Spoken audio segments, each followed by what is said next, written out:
Bismillahir-Rahmanir-Rahim. We would like to now move on to the fabricated ahadith, but before we do so, we need to explain a couple of concepts. The first one is about what's called al-fard. Al-fard means something that is single or unique or alone. This is when a narrator narrates a hadith and he is the only one to narrate that particular hadith. So he's alone in this narration. Normally, after the first 3 generations, if you find a narrator who is alone in narrating a particular hadith, then it is normally da'if, weak. We previously spoke about the hadith إِنَّمَا الْأَعْمَالُ بِالنِّيَّاتِ, which is narrated on the authority of Umar ibn al-Khattab. And we mentioned that the next 3 narrators after Umar ibn al-Khattab are alone in narrating that hadith. But in this case, the hadith is authentic because the narrators are reliable. There are various ways in which al-fard can take place. You could have only one person narrating from a particular city, meaning he narrates a particular hadith from members of a particular city, and he's the only person to narrate from this city. So he is alone in that sense. Or you could have it the other way around. Members of a particular city are the only people to narrate a particular hadith from a certain single narrator. You can also have a narrator being the only one to have narrated a particular hadith from another single narrator. Or you could have a people of a particular city being the only ones to narrate a hadith from a people of another city. So in total we have 4 combinations. But the essential point about al-fard is that you are the only one to narrate this particular hadith, whether it be you as a single person or people of a particular city. So with this, we are now able to talk about those ahadith which are graded al-munkar. And those ahadith which are munkar are of 2 types. The first type is that in the isnad, you have a stage in which there is only one narrator, and this narrator is weak. If this is the case, then the hadith can be graded as munkar, which means rejected. It is worse than being da'if. So put in other words, we could say that a munkar hadith is a hadith which is gharib with a weak narrator. And remember, al-gharib is that the lowest number of narrators at any one stage in the isnad is 1. And this one narrator is weak. Also, if in the isnad you have at a particular stage one narrator in which the muhaddithun are agreed that this is a weak narrator, then this hadith can also be graded as al-matruk, something which is left or deserted. So it is a severe form of weakness in a hadith. Or you might have a narrator in a particular stage who is accused of lying against the Prophet ﷺ. So if this is the case, and this accused person is the only one to have narrated this hadith, meaning he is al-fard, then again this hadith could be graded as al-matruk, something which is deserted or left, and is a severe form of weakness. The second type of way in which a hadith can be graded as al-munkar is if a weak narrator comes with a narration which opposes a narration of a trustworthy narrator. So in this case we would say that the narration of the weak narrator is al-munkar, and the narration of the trustworthy narrator is al-ma'ruf, which means that which is known. Remember previously we said that if a trustworthy narrator has a narration which opposes the narration of a more trustworthy narrator, then the first narration is graded as ash-shadh, and the more trustworthy narration is al-mahfuz, something which is preserved. So this is when you have a conflict between 2 trustworthy narrators. If you have a conflict between a weak narrator and the narration of a trustworthy narrator, then we have a situation of al-munkar and al-ma'ruf, as opposed to ash-shadh and al-mahfuz. So far we have discussed what is al-fard, and the 2 ways in which a hadith could be al-munkar, and 2 ways in which a hadith could be graded as al-matruk. Now let's move on to al-mawdu', which is a fabricated hadith. A fabricated hadith is basically a lie against the Prophet ﷺ, an intentional lie. It is not permissible to narrate fabricated ahadith unless you make it very clear that it is fabricated, because fabricated ahadith are lies against the Prophet ﷺ. And the Prophet ﷺ said, "Man haddatha anni bihadithin yara annahu kadhib, fahuwa ahadul kadhibain." Whoever narrates a hadith from me and he knows that it is a lie, then he, meaning the narrator, is one of the 2 liars. So the only time it can be possible to narrate a fabricated hadith is to expose it as being fabricated, so that the people are not misled. How do the muhaddithin know that a hadith is fabricated? Sometimes you can know because the one who has fabricated the hadith, after a while, admits that he fabricated a hadith, as has been done. Or you could have a hadith which goes against sound intellect. For example, it combines between two things which are contradictory. Or it affirms something which is impossible. Or it might negate something which is clearly established. Basically, it goes against sound intellect and reality. Or you could have those types of ahadith which go against the basic principles of Islam, which are known by way of necessity, meaning to say there is no way that you could not know it. So you might have certain ahadith which might speak against certain pillars of Islam. Of course, the pillars of Islam are clearly known, and no hadith could possibly speak against the pillars of al-Islam. Or for example, if you have a hadith which makes riba halal, or if you have a hadith which speaks about a prophet coming after the last prophet ﷺ. These things clearly go against the fundamental basis of Islam. There are many examples of fabricated ahadith, and from the examples we have those ahadith which talk about visiting the grave of the prophet ﷺ. No doubt that the deviant Sufis would have invented these ahadith up to support their madhab. These are all lies and fabrications against the Prophet ﷺ. Rather, what is authentic is that the Prophet said, "Sallu alayya fa inna salatakum tablughuni haythu ma kuntum," and send your salah upon me because your salah reaches me wherever you may be. And before that he also said, "La taj'alu qabri 'eidan." Do not make my grave as a Eid. Eid means something to which you return to regularly. So he's saying, do not keep frequenting my grave. So any hadith you find talking about visiting the grave of the Prophet or encouraging you to visit, then it is a fabrication. And if anyone tells you that it is authentic, then he is likely to be a Sufi who is promoting his deviant madhab. Also we have a hadith which talk about the virtues of the month of Rajab and the advantages of praying the Salah in this month. And we also have a hadith which speak about Al-Khadr being alive. Al-Khadr, of course, was the companion of Musa alayhi salam, and his story is well known in Surah Al-Kahf. The fabricated hadith says that Al-Khadr came to the Prophet ﷺ and he witnessed the Prophet's burial. So these are certain categories of a hadith which are fabricated. Otherwise we can quote a few specific examples. Al-Uqayli reports in his collection which says, أحب العرب لثلاث لأني عربي والقرآن عربي ولسان أهل الجنة عربي. It has been claimed that the Prophet said, love the Arab, meaning the Arabic people, for 3 reasons. Because I am an Arab, and the Quran is Arabic, and the language of the people of Jannah is Arabic. This is fabricated and has no basis to it. Though it is true to say that the Arab as a nation are better than any other nation, and as a lineage they have the best lineage, because this is authenticated by the Prophet ﷺ. However, this particular hadith is fabricated. Likewise, there is a narration which says, اختلاف أمتي رحمة. Differences in my ummah is a rahmah. This is about as false as you can get, because ikhtilaf in this ummah is in fact a punishment, and it is a trial and tribulation which Allah is testing the ummah with. It is certainly not a rahmah in the sense of it being something positive. Allah Jalla wa Ala says in the Quran, وَلَا يَزَالُونَ مُخْتَلِفِينَ إِلَّا مَنْ رَحِمَ رَبُّكَ. And they will not cease to differ amongst themselves except on whom your Lord has mercy. So the mercy actually lies in being united and not differing amongst each other. We also have the narration found in the book of Shaykh Al-Albani rahimahullah in his As-Silsilatul Da'ifah. The narration, اعمل لدنياك كأنك تعيش أبدا وَاعْمَلْ لِآخِرَتِكَ كَأَنَّكَ تَمُوتُ غَدًا. Work for this world as if you are going to live forever, and work for the hereafter as if you are going to die tomorrow. This is fabricated, and what is authentic in this topic is that the Prophet ﷺ said, كُنْ فِي الدُّنْيَا كَأَنَّكَ غَرِيبٌ أَوْ عَابِرُ السَّبِيلِ.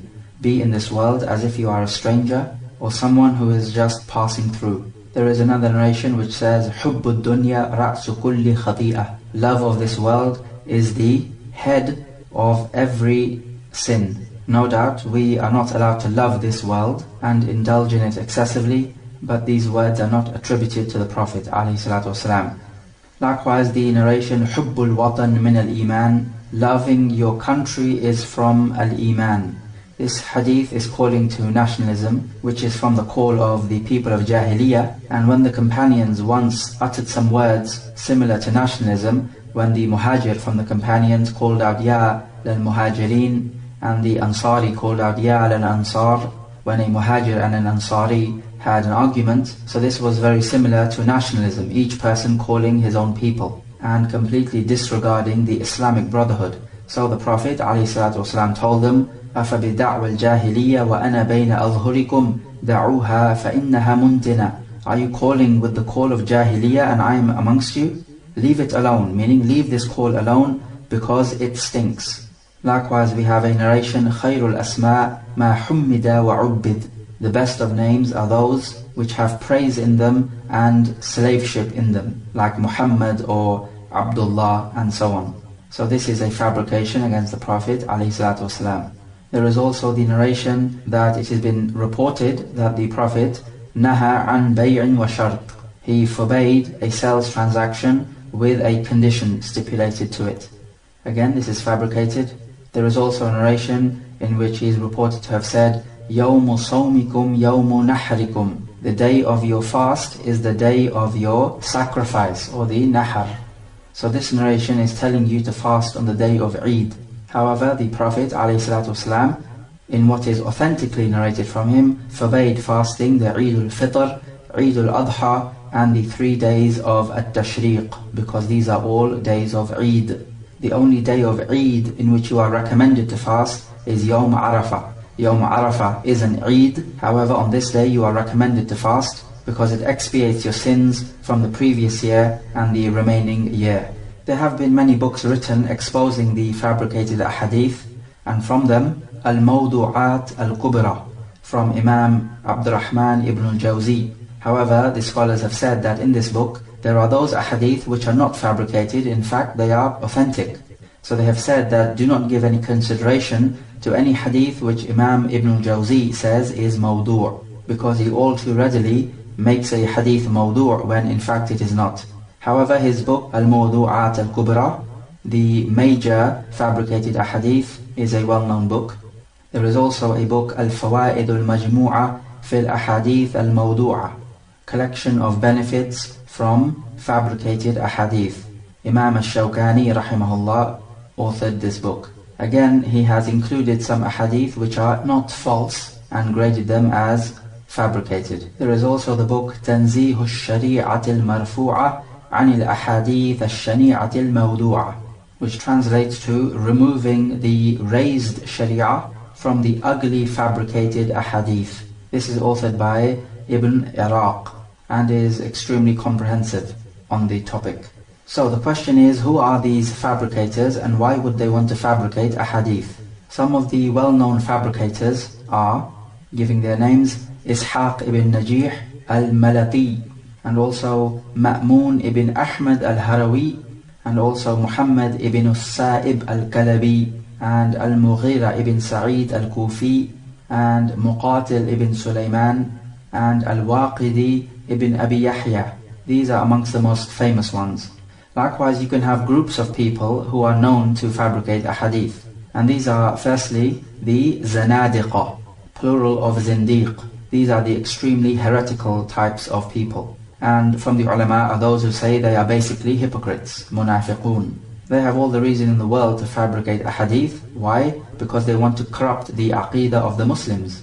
And they want to change the rulings of Islam. For example, we have Muhammad ibn Sa'id al-Maslub, who was killed by Abu Ja'far al-Mansur, and he narrated a fabricated hadith on the authority of Anas ibn Malik radiyallahu an, and he claimed that the Prophet ﷺ said, أَنَا خَاتَمُ النَّبِيِّينَ لَا نَبِيَّ بَعْدِي إِلَّا أَن يَشَاءَ اللَّهُ. I am the seal of the prophets, there is no prophet after me except if Allah wills. It does not take a genius to realize that this hadith is fabricated.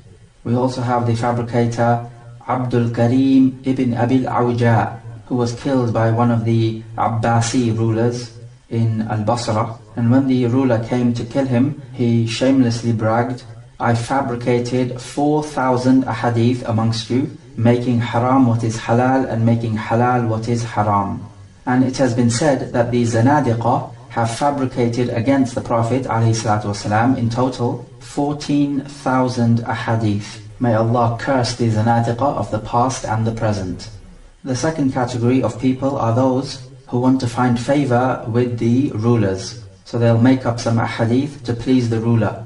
Thirdly, you can have those people fabricating a hadith to find favor with the normal people in order to perhaps encourage them to do good or to frighten them away from doing evil, or perhaps earn some money in fabricating a hadith, or perhaps earn some reputation. So these people might come up with some extraordinary stories which amaze the people. These people would often be found in masajid preaching. It has been narrated that Al-Imam Ahmad ibn Hanbal and Yahya ibn Ma'in, two great scholars of ahadith, were praying in a masjid, and a storyteller stood up to narrate a story to the people, and he said, Ahmad ibn Hanbal and Yahya ibn Ma'in narrated to me a hadith, and then he gave the isnad of the hadith and took it all the way up to the Prophet ﷺ and claimed that the Prophet said, whoever says La ilaha illallah, that Allah will create for him a bird out of gold who will have wings made out of coral. And then he went on to narrate this fabricated story,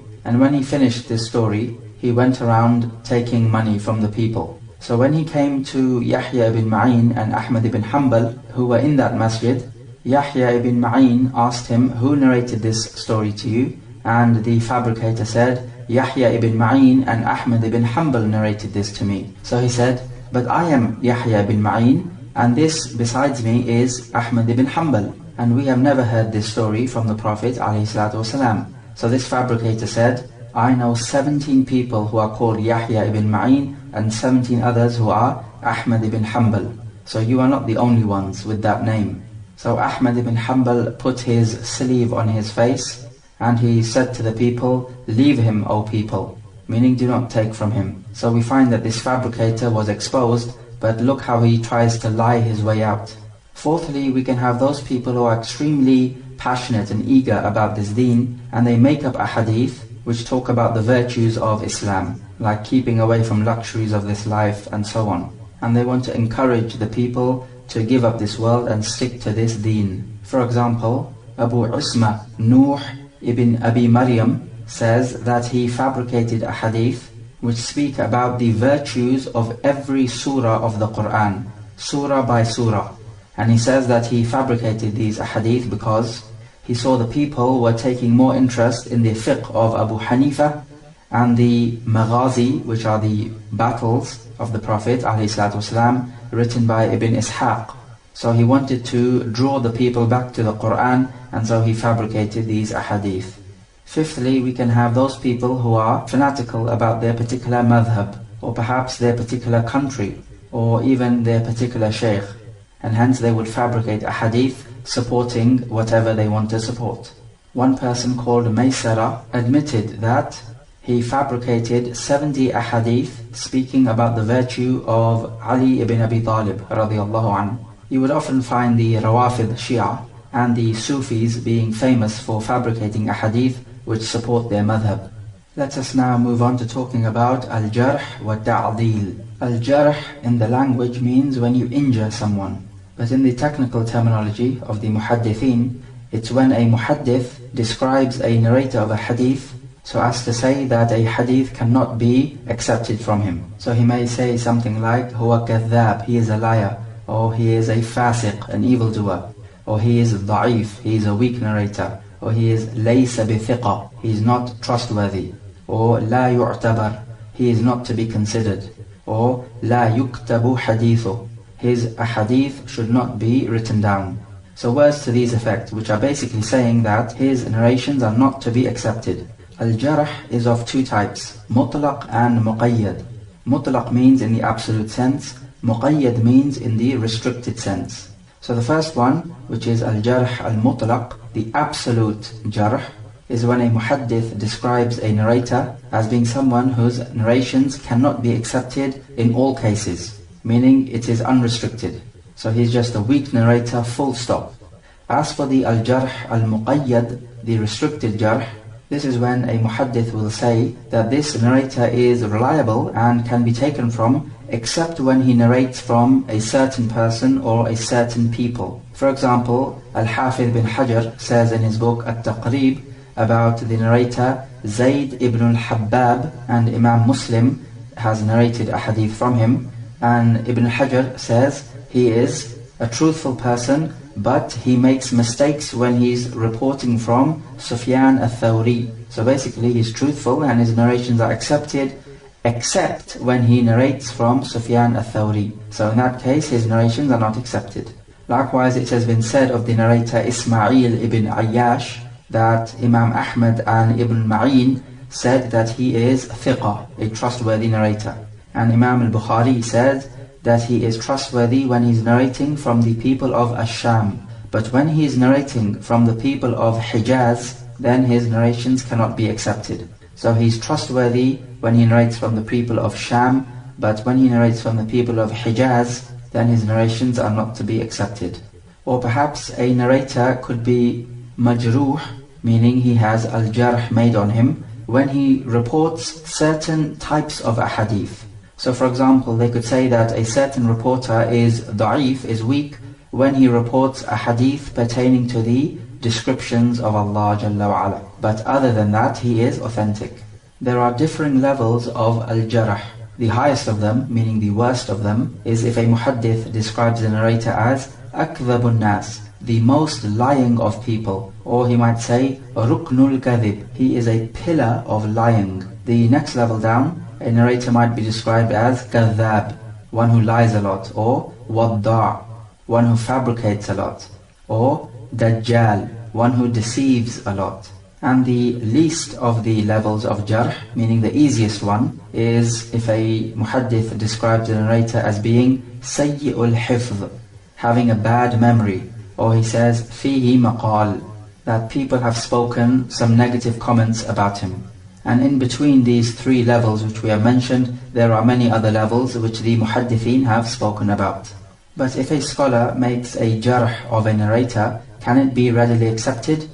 It cannot be accepted until 5 conditions are met. Number 1, that the person making the jarh must be adl, a just person, both in his character and in his deen. So if a fasiq, an evildoer, makes a jarh of a narrator, then it is not accepted. Condition number 2, that this muhaddith must be one who is known to be watchful and on guard when it comes to the narrators. So a jarh cannot be accepted from someone who is heedless of the conditions of the narrators. Condition number 3, it is only accepted from someone who knows what makes a narrator majruh, meaning he has knowledge of the causes and the reasons to make jarh of a narrator. And condition number 4, that the muhaddith must make plain what is the reason for him making this jarh. So he cannot just say that such and such a narrator is da'if, he's a weak narrator, or such a narrator is rejected. Just making empty claims like this is not good enough. You need to give the reason. This is because he might be making jarh upon this person and he is not justified in making this jarh, because the reason for which he thinks is a reason for the jarh is not actually a legitimate reason. But Al-Hafidh ibn Hajar says that a jarh without a reason can be accepted unless this jarh is of a person who is known to be just in his religion and his character. So in this case, a reason would need to be given as to why you are making a jarh of this narrator when he is known to be adil. And this appears to be the more correct opinion, especially if the one making the jarh, meaning the jarih, is from the muhaddithin who are well known for their knowledge of the narrators. And condition number 5, that this jarh cannot be on somebody who is well known to be from the people of adala, meaning he has adl, and his status as a trustworthy scholar and narrator is well known. For example, you have Nafi', who narrated much from Ibn Umar, and you have Shu'bah, and you have Imam Malik, and Imam al-Bukhari. So al-jarh cannot be made on these people, because they are well known to be trustworthy scholars and imams. Now let's talk about the opposite concept, which is at-ta'dil. This is when a muhaddith describes the narrator in a way which shows that his narrations can be accepted. So he might say that he is thiqa, he is trustworthy, or he is thabat, again meaning the same thing. Or he might say la ba'sa bihi, there is no problem with him. Or he might say la yuraddu hadithu, his hadith are not to be rejected. Again, ta'deel is of two types, mutlaq and muqayyad, just like the jarh. So the first one, mutlaq, this is when he is described as being a trustworthy narrator without any restrictions or exceptions. So you can accept his narrations in all cases. Secondly, you have the muqayyad. This is when you can accept his narrations in certain cases. So a muhaddith might say that this certain narrator, you can accept his hadith when he narrates from Imam al-Zuhri, or when he narrates from the people of Al-Hijaz. But if he narrates from anyone other than them, then it is not to be accepted.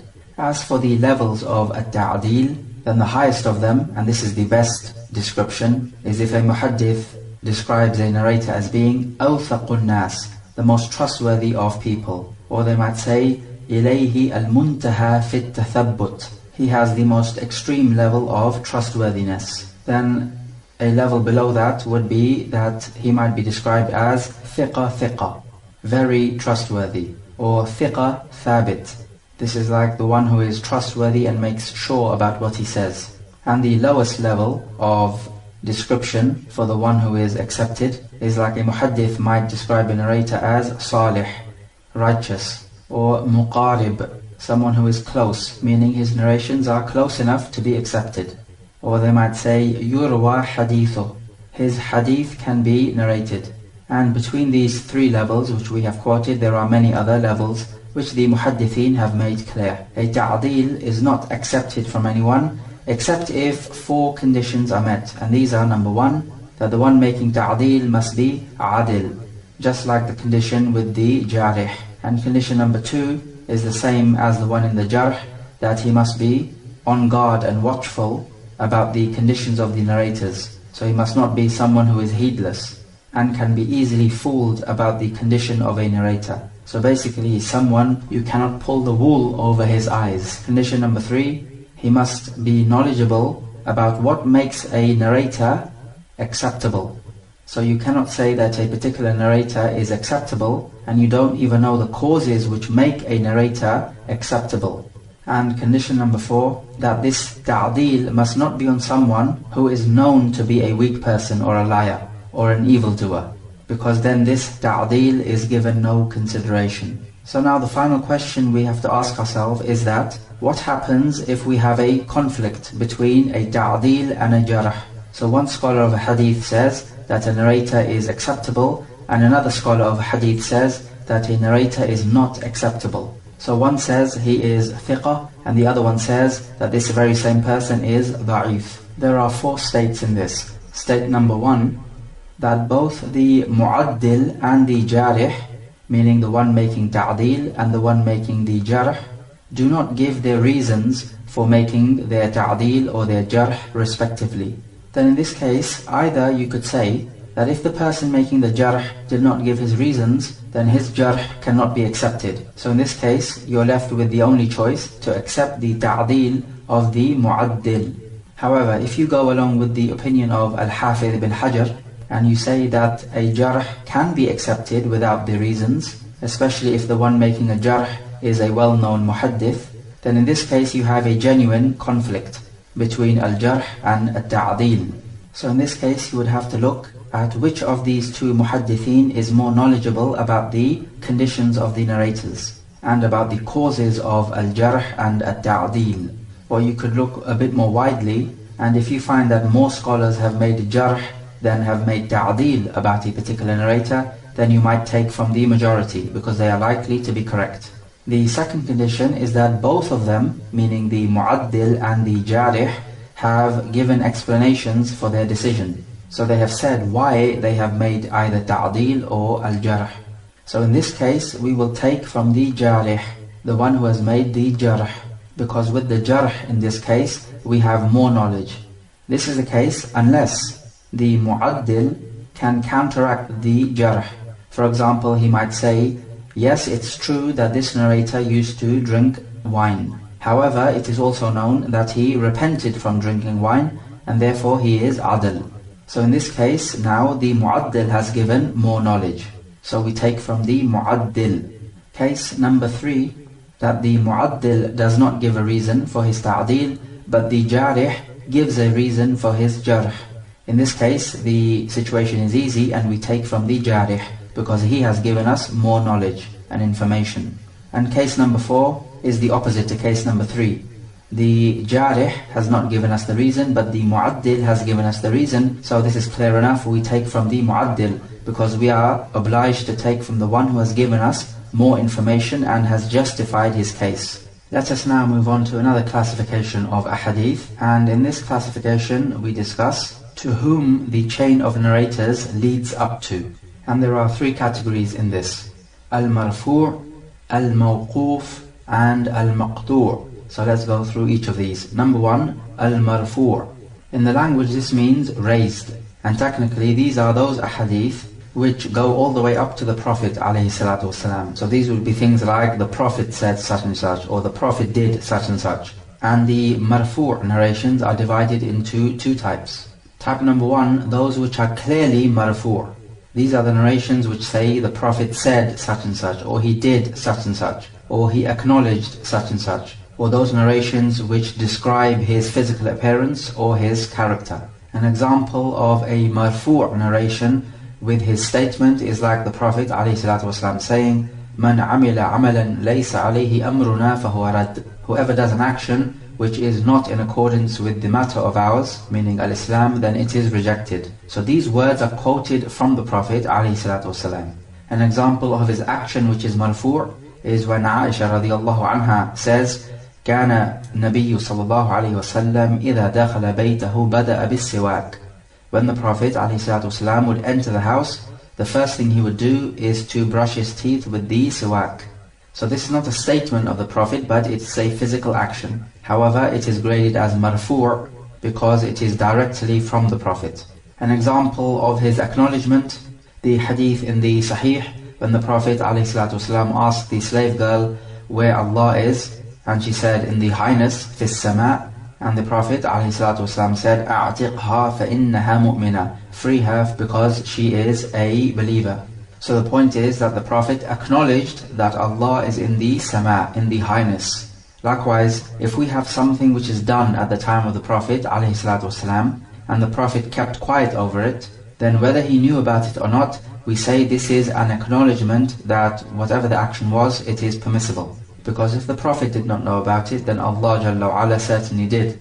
And Allah does not keep quiet about something which is wrong. An example of a marfu' narration about the description of the Prophet is when it is narrated, كان النبي صلى الله عليه وسلم أجود الناس وأشجع الناس وما سئل شيئا قط فقال لا. That the Prophet ﷺ was the kindest of people and also the bravest. And he would never be asked something and his answer would be no. Meaning to say he would always give when he was asked. And also it has been narrated that he was easygoing and gentle. And he was never given a choice between 2 options, except that he would choose the easiest one as long as it did not incur a sin. But if it incurred a sin, then he would be the furthest of mankind away from this particular sinful action. So all these narrations are describing the character of the Prophet ﷺ. So because they are directly from the Prophet, we say these narrations are marfu', raised to the Prophet. We also have descriptions of his physical appearance when we are told that he was neither too tall nor too short, so he was of a medium height, and he was broad-shouldered, and he had hair that reached the earlobes, and sometimes they would reach the shoulder blades. He had a good beard and a few strands of white hair. So again, these types of narrations are marfu' because they are directly from the Prophet, even if the Prophet is not the one who's speaking about these descriptions of his. The second type of marfu' narrations are those which take the ruling of being marfu'. And these are of different types, so let's go through these types. Number 1, if a companion makes a statement, and the statement is of such a nature that it is not possible for the companion to say this using his own opinion. And this statement is not a tafsir of the Quran, and neither do we know that he has taken this statement from the Isra'iliyat, the narrations from the Yahud. Then we say that he could only have taken it from the Prophet ﷺ. An example of such a statement would be if a companion gives one of the signs of Yawm al-Qiyamah. It's impossible for the companion to devise this sign from his own self, and it cannot be a tafsir of any ayah from his own opinion or understanding, and we do not know that it occurs in one of the Isra'iliyat, then we have to conclude that he must have heard this from the Prophet ﷺ. Therefore we say it is marfu' hukman, even though the companion has spoken it, but it is as if the Prophet spoke it. If the companion says something from his own opinion, then this is called mawquf, which is what we are going to discuss later. And if the companion is giving a tafsir of the Quran, then again this is mawquf. And if this statement is taken from the Isra'iliyat, then this might be a genuine hadith, or it might just be taken from the Isra'iliyat, because both options are possible. Because it could be that the Prophet ﷺ told him something which agrees with one of the Isra'iliyat. However, we are not sure which one it is. Therefore, we cannot adjudge it to be a statement from the Prophet ﷺ due to this doubt. The second type of marfu' hukman, if a companion does a physical action, and it is not possible for him to do this physical action out of his own opinion, then again this takes the ruling of marfu' hukman, because he could only have taken this from the Prophet ﷺ. An example of this is when Ali radiallahu anhu prayed the Salat al-Kusuf, and what is well known in Salat al-Kusuf is that in each rak'ah you make a ruku' twice. However, Ali radiallahu anhu prayed the Salat al-Kusuf and he made more than 2 ruku' in each rak'ah. So we conclude he must have learnt this from the Prophet ﷺ, because it is not for a companion to make up acts of worship. The third type is when a companion narrates that something was done during the lifetime of the Prophet ﷺ, and the companion does not tell whether the Prophet knew about it or not. Then again, this takes the ruling of being marfu' hukman, because the Prophet has acknowledged it. Remember, if the Prophet did not know about it, Allah Jalla wa Ala did. An example of this is Asma bint Abi Bakr narrates that at the time of the Prophet ﷺ, they sacrificed a horse in Al-Madinah and they ate from its meat. She does not say that the Prophet knew about this. So if somebody was to say, this does not prove that it is halal to do so because the Prophet did not know about it, we would say yes, the Prophet did not know about it, and this is what is apparent from the narration. However, Allah Jalla wa Ala did know about it. And if it was haram, He would have sent down an ayah to inform the people that this is haram. And this is why Jabir ibn Abdullah radiallahu anhu said that they used to practice al-azl, which is coitus interruptus, during the time of the Prophet ﷺ, whilst the Quran was being revealed, and if it had been something haram, then the Quran would have prohibited them from it. Naturally, we know that this matter of al-azl would be a private affair between a man and his wife, and there is no way the Prophet ﷺ could possibly know about this. But Allah Jalla wa Ala knows everything. So if it had been haram, then the Quran would have forbidden them from it. The fourth type is when a Sahabi says that such and such a thing is from the Sunnah. For example, Abdullah ibn Mas'ud radiallahu anhu said that it is from the Sunnah to say the at-tashahhud quietly. So because he says it is from the Sunnah, it takes a ruling as if the Prophet ﷺ said it or done it, even though the statement is from Ibn Mas'ud. If a tabi'i says that such and such an act is from the Sunnah, then we have a divided opinion. Some say it is marfu' and some say it is mawquf in its ruling. An example is the statement of Ubaydullah ibn Abdullah ibn Utbah ibn Mas'ud. He said that during the Salat al-Eid, the Imam gives 2 sermons and he divides between them by sitting down in between. This is his statement. The fifth type is when a Sahabi says, we were ordered to do something, or we were prohibited from doing something, or that the people were ordered to do something. For example, Atiyya says, أُمِرْنَا أَن نُخْرِجَ فِي الْعِيدَيْنِ الْعَوَاتِقِ. We were ordered to bring out the young girls for the Salat al-Eid. Likewise, she said, نُهِينَ عَنْ اتِّبَاعِ الْجَنَائِزِ وَلَمْ يُعْزَمْ عَلَيْنَا. We were prohibited from following the janazah, but it was not a firm order. And Abdullah ibn Abbas radiallahu anhuma said, أُمِرَ النَّاسِ أَن يَكُونَ آخِرَ عَهْدِهِمْ بِالْبَيْتِ. The people were ordered that the last thing they should do is the tawaf al-wada' around the house. Anas ibn Malik radiyallahu anhu said, وُقِّتَ لَنَا في قص الشارب وتقليم الأظافر ونتف الإبط وحلق الأعنى أن لا نترك فوق 40 ليلة. A time limit was given to us for cutting short the moustache and clipping the nails and plucking out the hair of the armpit and shaving the pubic hair, that we should not leave off doing these acts for more than 40 days. So we can only conclude that from these narrations, the person giving the orders and prohibitions is the Prophet ﷺ. The sixth type is when a Sahabi rules that a certain act is a sin. An example of this is Abu Hurairah. When he saw a man leave the masjid after the adhan, he said, أَمَّا هَذَا فَقَدْ عَصَى أَبَا الْقَاسِمِ صَلَّى اللَّهُ عَلَيْهِ وَسَلَّمَ. As for this man, he has disobeyed Abu al-Qasim sallallahu alayhi wasallam. So he's saying here that this act of leaving the masjid after the adhan is haram, and it is not for a companion to say that which is halal or haram, except if he heard it from the Prophet ﷺ. Likewise, if a Sahabi rules that a certain action is an act of obedience, then we say he must have heard it from the Prophet ﷺ, because only the Prophet can judge whether something is an act of obedience or worship, or whether it is an act of sin. The seventh type, this is when a narrator in the isnad says that a companion raised the hadith. He says, رَفَعَ الْحَدِيث, meaning raised it to the Prophet, or he narrated it from the Prophet. For example, Sa'id ibn Jubair narrates from Abdullah ibn Abbas radiyallahu anhuma that he said, الشفاء في ثلاث, cure is in three things: شربة عسل, شرطة محجم, وكية نار, وأنهى أمتي عن الكي.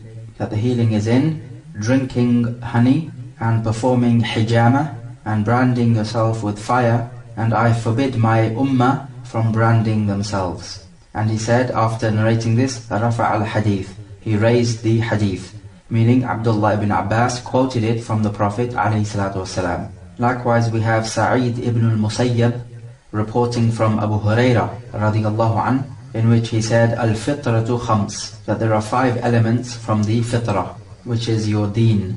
And he mentioned them: al-khitan, which is circumcision; al-istihdad, which is shaving the pubic hair; natful ibit, plucking out the armpit hair; taqlimul adfar, clipping the nails; wa qassu sharib, and shortening the moustache. In this narration, Sa'id ibn al-Musayyab says that this statement is a riwayah, a narration. He implies by this word, riwayah, that it is quoted from the Prophet ﷺ. So basically, they are explicitly telling you that these words were spoken by the Sahaba from whom they are quoting, but they were quoted directly from the Prophet ﷺ from the Sahabi.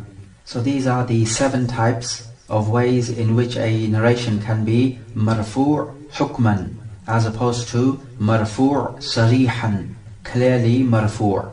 The second category is al-mawquf. Al-mawquf means that which is stopped. This is a narration which goes up to a sahabi and does not take the ruling of being marfu'. So if it fulfills these 2 conditions, meaning going up to the sahabi and not being marfu', then we say that this narration is mawquf. An example, the statement of Umar ibn al-Khattab radiyallahu anhu. He said, يهدم الإسلام زلة العالم وجدال المنافق بالكتاب وحكم الأئمة المضلين. He said, a scholar making a mistake and a munafiq arguing using the Quran and deviant scholars giving a ruling, these 3 things will destroy al-Islam. And the third category, al-maqtu', it means that which is cut off. And this is the narration which leads up to a tabi'i, or anyone after a tabi'i. An example is the statement of Ibn Sirin, who was one of the tabi'in, إِنَّ هَذَا الْعِلْمِ دِينٌ فَانْظُرُوا عَمَّنْ تَأْخُذُونَ دِينَكُمْ. Verily, this knowledge is your deen, so look to see who you are taking your deen from. Likewise, the statement of Imam Malik ibn Anas, أُتْرُكْ مِنْ أَعْمَالِ السِّرِّ مَا لَا يَحْسُنُ بِكْ أَنْ تَعْمَلَهُ فِي الْعَلَانِيَةِ. Leave off doing those actions in secret which are not good to be done, lest you should do them in public. So both of these statements, although they are words of wisdom no doubt, but you cannot say that these are ahadith, or that the Prophet ﷺ said them, and you cannot say that the companions uttered these words, but rather these narrations are maqtu', and they are statements of the tabi'een or anyone after them. At this point we need to give some important definitions. We said al-mawquf is something which is narrated from the companions. So now we would like to define a sahabi and have a few words about the sahaba. First of all, the definition: a sahabi is someone who met with the Prophet ﷺ, or he saw him whilst being a believer in the Prophet and he died in this state. So this definition now includes someone who met the Prophet ﷺ or saw him as a believer, and then afterwards he may have apostated from the religion, but then returned back to the religion and died upon the state of Islam. An example is Al-Ash'ath ibn Qais. He apostated from the religion after the death of the Prophet ﷺ, and before that he was a believer. Then during the Khilafah of Abu Bakr, he was taken in as a prisoner of war, and he repented from his sin, and Abu Bakr radiallahu anh accepted his repentance. So he died upon Islam. So we say that he is from the companions of the Prophet ﷺ. What this definition does not include is somebody who believed in the Prophet ﷺ and died as a Muslim but did not meet the Prophet. An example is An-Najashi, the ruler of Abyssinia. Also somebody who met the Prophet ﷺ as a Muslim but died in a state of apostasy, meaning in kufr, then he is not a sahabi. An example is Abdullah ibn Khatal. He apostated from the religion and he was killed during the conquest of Mecca. Also we have an example of Rabi'a ibn Umayyah ibn Khalaf. He apostated during the Khilafah of Umar radiallahu anh, and he died in the state of kufr. The interesting thing about the companions of the Prophet is that you can become a companion even if you met with the Prophet for 1 minute. Normally in the language, your companion is not someone who just meets you for 1 minute, but rather it is someone who spends a long time with you. However, with the Prophet ﷺ and his companions, this is something specific to him. Anyone who meets him even for a little while, even some seconds, he is classified as a companion as long as he meets the definition. So how many Sahaba have there been? It is not possible to know exactly how many, but an estimation has been given of 114,000. The hal of the Sahaba, meaning the condition of the Sahaba, is that all of them are udul, meaning they have adl. So in other words, their narrations must be accepted. There is no hadith scholar who will make jarh on any of the Sahaba. And so therefore, as we have mentioned before in the mursal ahadith, that if we know that only a Sahaba is missing from the chain of narrators, then this does not harm, because whatever the Sahabi says must be accepted. What is the evidence that all of them are udul? The Prophet ﷺ used to accept their statements, even if it was just one Sahabi, as long as he knew he was a Muslim, and hence a Sahabi. He would not ask about whether he is a trustworthy person. For example, Abdullah ibn Abbas reports that an Arabi, a Bedouin Arab, came to the Prophet ﷺ and he said, "I saw the hilal, the crescent of the moon." And he was indicating that Ramadan has begun. And the Prophet asked him that, "Do you testify that there is no one worthy of worship except Allah?" And he said, "Yes." And then he asked, "Do you testify that Muhammad is his messenger?" And he said, "Yes." Then the Prophet ﷺ said, "Ya Bilal, أذن في الناس فليصوموا غدا." O Bilal, announce to the people that they should fast tomorrow. Likewise in the Quran we find Allah Jalla wa Ala praises the companions of the Prophet. As he says, رَضِيَ اللَّهُ عَنْهُمْ وَرَضُوا عَنْهُ. They are pleased with him and he is pleased with them. So we find that Allah Jalla wa Ala himself gives the Sahaba the ta'dil. So we don't need any muhaddith giving the Sahaba ta'dil. Who was the last Sahabi to die? He was Amir ibn Wathila al-Laythi, who died in Mecca in the year 110 Hijri. The last of the Sahaba to die in Al-Madinah, Muhammad ibn Rabi' al-Ansari al-Khazraji, died in the year 99. The last one to die in Ash-Sham, Wathila ibn al-Asqa' al-Laythi, who died in the year 86. The last one to die in Humus, Abdullah ibn Busr al-Mazini, in the year 96. The last one to die in Basra, Anas ibn Malik al-Ansari al-Khazraji, in the year 93. The last one to die in Al-Kufa, Abdullah ibn Abi Awfa al-Aslami, in the year 87. The last one to die in Misr, which is Egypt, Abdullah ibn al-Harith al-Zubaydi in the year 89. So we find that the last Sahaba died in the year 110. And it is narrated in a hadith which is muttafaqun alayh on the authority of Abdullah ibn Umar radiyallahu anhuma, that the Prophet ﷺ, in the year which he died, led them in prayer, and then afterwards he got up and said, أَرَأَيْتُمْ لَيْلَتَكُمْ هَذِهِ فَإِنَّ رَأْسَ مِئَةِ سَنَةٍ مِنْهَا لَا يَبْقَى مِمَّنْ هُوَ الْيَوْمِ عَلَى ظَهْرِ الْأَرْضِ أَحَدٌ. Do you see this night of yours? At the end of 100 years, no one who is here on the earth today will be alive then. And he said this 1 month before he died, and that would have been the year 10 Hijri. And so if you add on 100 years, you come to the year 110, which is the exact year in which Amir ibn Wathila al-Laythi died in Makkah. So what is the advantage of knowing when the last Sahabi died in each place? There is a big advantage for the scholars of Ahadith and those who follow the Asanid.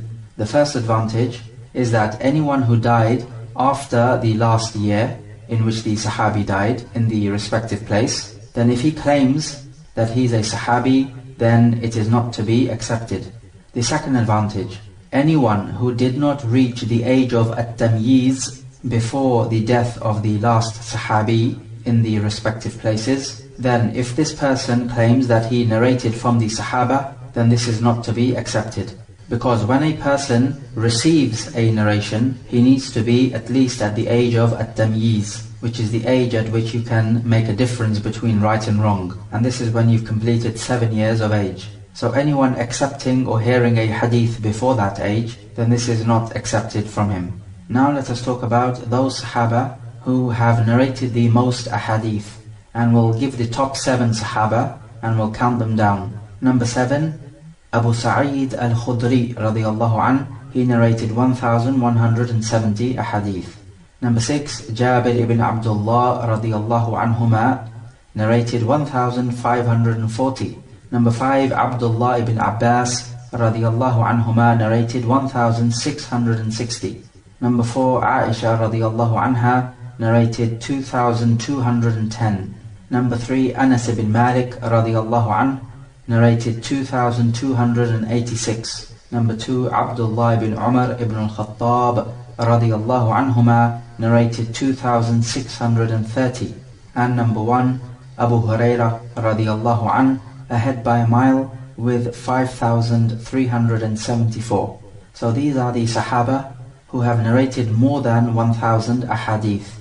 Note that just because a Sahabi narrates more ahadith does not mean that he learnt more from the Prophet ﷺ, because it could be that a Sahabi did not narrate so many ahadith due to certain reasons. For example, he may have died early, like Hamza radiyallahu anhu, who died in the Battle of Uhud.